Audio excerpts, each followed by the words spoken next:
তো দিনটা ছিল কালী পুজোর 2 দিন পরে, এটা ভাইফোঁটার দিন।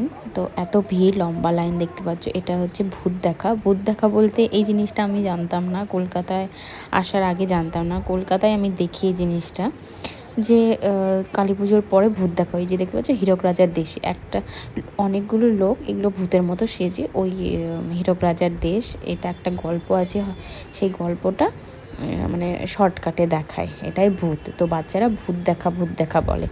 তো প্রথমে আমি এই জিনিসটা জানতাম না, মালদায় আমাদের এই জিনিসটা হয় না, কিন্তু কলকাতাতে এই জিনিসটা হয়। কালী পুজোর পর থেকে এই ভূত দেখাটা স্টার্ট। তো বেশ সবাই মজা করেই দেখে। তো অনেক লম্বা লাইন পড়েছিল। তো আমরা সেদিন তো দেখিনি, আমরা নেক্সট 2 দিন পরে দেখেছিলাম। তো যাই হোক, তো এই জায়গাটা ছিল এত সুন্দর।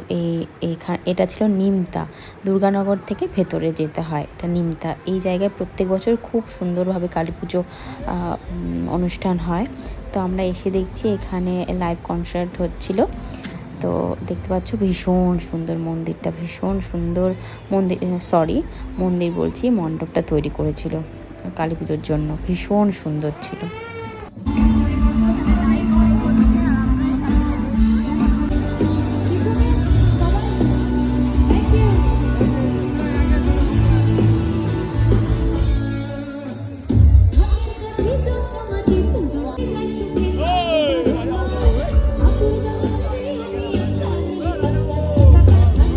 ছবি তুলে দিন।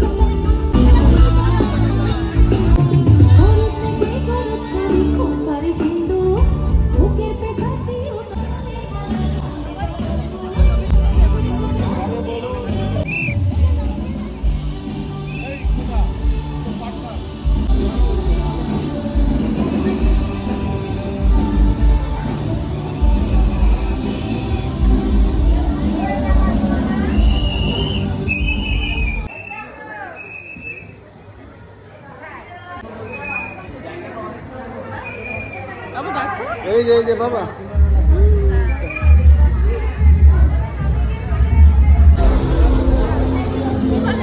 এটা নতুন খাবার, কেমন খেতে, কেমন খেতে? এখানে বাচ্চাদের একটু সামনে হলো গাড়ি সব আছে, কিন্তু আমার মেয়ে একসাথে উঠতে পারে না।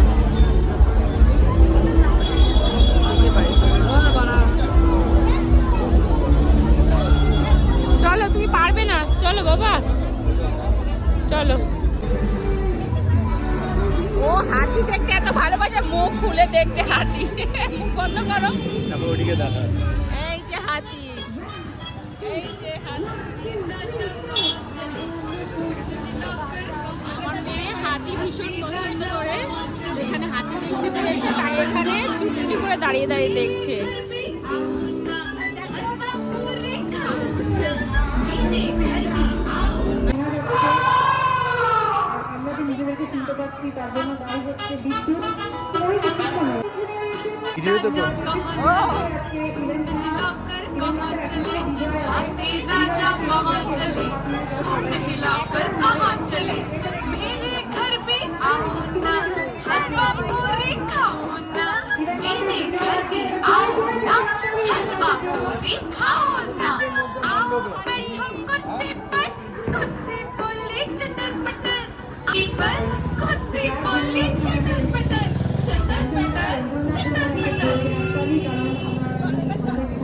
চলো।